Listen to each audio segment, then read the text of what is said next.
हम आ चुके हैं घाटशिला क्षेत्र के एक जगह पे जहां हमारे साथ पूर्व विधायक बीजेपी के हैं और आइए इनसे जानते हैं कि घाटशिला चुनाव में इस बार क्या मुद्दा रहेगा और जो अभी वर्तमान सरकार है उनका कार्य इस विधानसभा क्षेत्र में क्या हुआ है। तो सर, सबसे पहले आपको झारखंडी जोहार। सबसे पहले हृदय से मैं आपको बधाई देता हूं। घाटशिला के तमाम मतदाताओं को अपनी ओर से आभार व्यक्त करता हूं। ये घाटशिला का उपचुनाव किस परिस्थिति में हो रहा है ये हम भी जानते हैं और आप भी जानते हैं।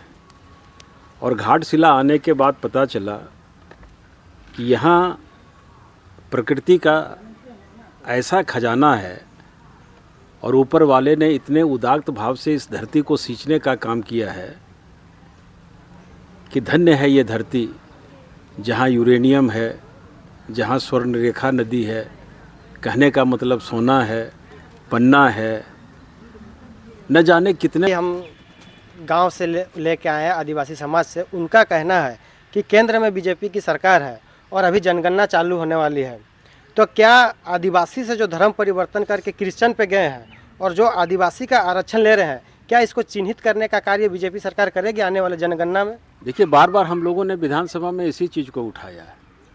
आप सबों को पता है, जगजाहिर है कि जो समाज आदिवासी है वो आरक्षण का लाभ पाता है। अगर कोई दलित है वो आरक्षण का लाभ पाता है। तो अगर दलित कब तक है, आदिवासी कब तक है? जब वो आदिवासी विचारधारा उसके धर्म के साथ है तब तक। अगर वो धर्म परिवर्तित करके अगर दूसरे धर्म में चला जाता है तो निश्चित रूप से इनका विरोध होना चाहिए और उसका लाभ उसको नहीं मिलना चाहिए, जिसकी लड़ाई भारतीय जनता पार्टी हमेशा लड़ती रही है। सवाल है कि प्रस्ताव तो यहाँ से भेजा नहीं जाता है। अब प्रस्ताव भेजा गया, यहाँ से कई चीज़ों का प्रस्ताव भेजा गया। क्या आप केंद्र सरकार के सहारे क्यों करते? आपको ताकत है, आप अपनी ताकत के अनुसार चलिए, आप यहाँ से लागू कीजिए। क्या अभी अगर मान के चलिए यहाँ बीजेपी जीतती है तो जीतने के बाद इस क्षेत्र के विकास के लिए वो कौन सा कदम उठाएगी? नहीं, बीजेपी जीतती ही नहीं बल्कि बीजेपी जीत गई। जहाँ जहाँ हम लोग जा रहे हैं, लगातार 10 तारीख से हैं। अभी थोड़ी देर पहले देखे होंगे कि युवाओं की कितनी शक्ति है और आदिवासी सारे लोग थे। आदिवासी ने मन बनाया। आदिवासी हित के लिए कौन सा आप नया कानून लाएंगे या कौन सा कार्य करेंगे? भारतीय जनता पार्टी के द्वारा ही जितना कानून आया गया है सब आदिवासी के हित में लाया गया है। और ख़ास करके मैं यहाँ के प्रत्याशी के विषय में बताना चाहूँगा कि बाबूलाल सोरेन जी के विषय में कहना है कि उनके दरवाजे पर कोई जाता है, शादी है, श्राद्ध है, बीमारी है, पढ़ाई है, लिखाई है या अन्य चीज़ों के लिए, आज तक किसी को उन्होंने वापस खाली हाथ नहीं लौटाया है। तो जो दिन रात बिना विधायक बने जनदृष्टि में सेवा देने का काम करता है, यदि यहाँ की जनता उनको चुनती है तो जितना भी माइंस बंद है यहाँ, जो कारखाने बंद है, वो राज्यसभा झारखंड विधानसभा में लड़ाई लड़ेंगे। यहाँ की आवाज़ को कोई आज तक बुलंद किया? तो एक बुलंद करने वाला अगर भारतीय जनता पार्टी का विधायक नहीं बनता है तो कौन प्रस्ताव यहाँ से भिजवा के केंद्र भेजेगा? इसलिए यहाँ के मतदाताओं से मैं अपील करता हूँ कि बाबूलाल सोरेन जी निश्चित रूप से यहाँ लोगों के हृदय में बसे हुए हैं और चंपई दा जो झारखंड के मुख्यमंत्री रहे हैं, बड़े नेता रहे हैं, उनके प्रति सारे वर्गों का सम्मान है और ये सम्मान निश्चित रूप से 14 तारीख को एक जीत के रूप में पूरे देश को एक संदेश देगा घाटशिला की जनता। इसलिए मैं घाटशिला की जनता को तहे दिल से आभार व्यक्त करता हूँ। देखिए, जब से झारखंड में आदिवासियों की हित की सरकार करने वाली हेमंत सोरेन जी की सरकार बनी, उन्होंने आदिवासियों का कोई भला नहीं किया।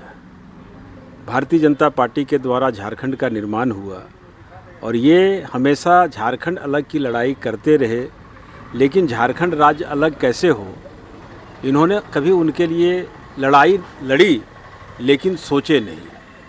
अटल जी की सरकार बनी, झारखंड बना और प्रथम मुख्यमंत्री आदरणीय बाबूलाल जी जो आदिवासी समाज से आते हैं उनको बनाने का काम किए। दूसरी बात, अटल जी की सरकार में पहली बार अनुसूचित जनजाति मंत्रालय का गठन हुआ जिसमें उरांव जी को मंत्री बनाया गया। और आज हम गर्व से कह सकते हैं, छत्तीसगढ़ बगल में है, कभी झारखंड की राज्यपाल गरीब की बेटी द्रौपदी मुर्मू जो आदिवासी समाज से आती है, आज देश के सर्वोच्च पद पर अगर किसी ने बिठाने का काम किया तो भारतीय जनता पार्टी ने किया है। तो हम आदिवासी हित की बात करते हैं। हम दलित हित की बात करते हैं, हम सामान्य जाति की हित की बात करते हैं। और झारखंड कैसे बदलेगा? झारखंड में रोजगार का अवसर नहीं आएगा, झारखंड में नियोजन नीति नहीं आएगी, झारखंड में डोमिसाइल लागू नहीं होगा। तो ये क्या जितने भी विधेयक विधानसभा में हेमंत सोरेन जी ने पास किया, आप लोगों को भी पता है, आनंद फानन में सब पास हुआ और सब वापस ले लिया गया। सर एक मुद्दा था यहाँ पेशा एक्ट का, और अभी जो मुद्दा था पेशा एक्ट और फिर जो सरना कोड का, उसे कहीं ना कहीं महतो आदिवासी करके उसे दबा दिया गया है। वो एक आदिवासियों का मूल मांग था, उस पर आप क्या कहेंगे? देखिए, जहाँ तक सरना कोड की बात है, पेशा एक्ट की बात है, उसके लिए आंदोलन होते रहा है। मैं तो यही बोला ना, तो आंदोलन का कहीं ना कहीं महतो आदिवासी करके दबाया गया। नहीं, क्या हम आपको अभी बोले, कुछ देर पहले बोले कि आनंद फानन में जितने भी विधेयक इन्होंने लाने का काम किया, क्या सरना विधेयक नहीं लाया गया? वही तो, लेकिन क्यों वापस हो गया? वही तो इसका क्या कारण है? आप अगर मैया सम्मान योजना किस नीति के तहत लाए? क्या आपने विधानसभा में उसको लाने का काम किया? कैसे वो पारित हो गया? और मैया सम्मान योजना जो है उसको झुंझुनवा दिखा के सास पुतोहू में लड़ाई लड़वा दिए। जो 60 साल की है, जो वृद्ध है, जो विधवा है, उसको आप 1000 टका देते हैं, जो नौजवान है उसको आप 2500 टका देते हैं। कम से कम समरसता तो हो। वहीं सर एक हम जब लोग गांव में हम लोग विजिट करते हैं तो बुजुर्ग कहते हैं कि मैयाओं को 2500 मिल रहा है और हमारे लिए सबसे ज़्यादा उनको पैसा का ज़रूरत है। वही बात तो मैंने कहा कि चुनाव के पहले लगभग 6 महीने तक वृद्धा पेंशन किसी को नहीं दिया गया। उनके पेंशन को काट कर मैया सम्मान योजना में उस समय 1000 रुपया देने की बात कही गई, फिर चुनाव के वक्त 2500 रुपये देने की बात कही। तो वही सास और ससुर वाला पेंशन काट कर पुत्र वधू को दिया गया। तो एक तरह से ये घर में झगड़ा लड़ाने वाली योजना है ना? मतलब जिनको आवश्यकता है उन्हें ना दे के अभी जो नया मैयाओं को दिया जा रहा है, कहीं ना कहीं बुजुर्ग को भी मिलना चाहिए, आपका ये कहना है? उनकी छटनी हो रही है। जितनी संख्या में चुनाव के पहले दिया गया महिलाओं को मैया सम्मान योजना, क्या धरातल पर आज दिख रहा है? वो धरातल पर वो दिख नहीं रहा है। कोई बहाना लगा के, कोई आधार कार्ड लगा के, कहीं न कहीं विसंगतियां को दिखा के उनको छांटने का काम कर रही है। और आज मैं बड़े मन से कहता हूं, ये सरकार मैया योजना के नाम पर विकास को ठप कर दी है। कहीं रोड नहीं बन रहा है, कहीं पुल नहीं बन रहा है। आदिवासी को समझना चाहिए ना, वो अगर हिंदू धर्म की बात करते हैं, आदिवासी एक ऐसी परंपरा है जो हंसता गाता खेलता कूदता नाचता संस्कृति है। और सिर्फ झारखंड में ही नहीं है, पूरे देश में आदिवासी संस्कृति होगी। अगर आप आदिवासी से क्रिश्चियन बन रहे हैं, क्यों बन रहे हैं? मैं भी तो दलित से आया हूँ, मैं भी तो दलित का बेटा हूँ, लेकिन हिंदू धर्म के प्रति आस्था है। अगर आप आदिवासी से हट के क्रिश्चियन बनेंगे तो निश्चित भारतीय जनता पार्टी मांग करती रही है कि जो क्रिश्चियन बन जाता है वो आदिवासी नहीं रहता है। तो बने हुए क्रिश्चियन को किसी प्रकार का हेमंत सोरेन जी कहते हैं, मैं उनका भी सम्मान करता हूँ। लेकिन आप देखे होंगे 2019 में कई बाई इलेक्शन हुए। मैं जहाँ से आता हूँ मधुपुर देवघर के बगल में है, वहाँ भी बाई इलेक्शन हुआ।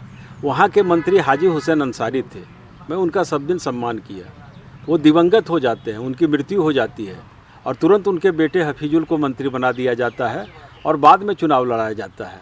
ठीक उसी प्रकार शिक्षा मंत्री जो जगन्नाथ महतो जी थे, वो डुमरी के विधायक थे, वो शिक्षा मंत्री बने। कोरोना के कालखंड में वो भी दिवंगत हो गए, उनकी भी मृत्यु हो गई। और जैसे उनकी मृत्यु होती है, उनकी पत्नी बेबी देवी को मंत्री बना के चुनाव लड़ाया जाता है। और यहाँ आदिवासी रामदास सोरेन जो विधायक थे, उनको शिक्षा मंत्री बनाया गया। उनके मरने के बाद उनके परिजन को क्यों नहीं मंत्री बनाया गया? वही तो, यह भी एक सवाल उठता है कि सभी को। इसीलिए मैं कहता हूँ कि ये दोहरा चरित्र क्यों? इसका मतलब साफ है कि आदिवासी रामदास सोरेन के गुजरने के बाद अगर उनके पुत्र को आप मंत्री नहीं बनाए और बाद में टिकट देके चुनाव लड़ा रहे हैं, ये साफ संकेत है कि आप नहीं चाहते हैं कि घाटशिला जेएमएम जीते। तो हमारे साथ अभी पूर्व विधायक बीजेपी के थे, इन्होंने घाटशिला के लिए हमें जानकारी दी, इसके लिए आपको बहुत बहुत धन्यवाद सर। और आप यहाँ देख सकते हैं कि बीजेपी की जनाधार बहुत ही अच्छी है। अभी रैली कर रहे हैं और यहाँ के और कुछ लोगों से मिलेंगे और यहाँ की जानकारी आपको देंगे।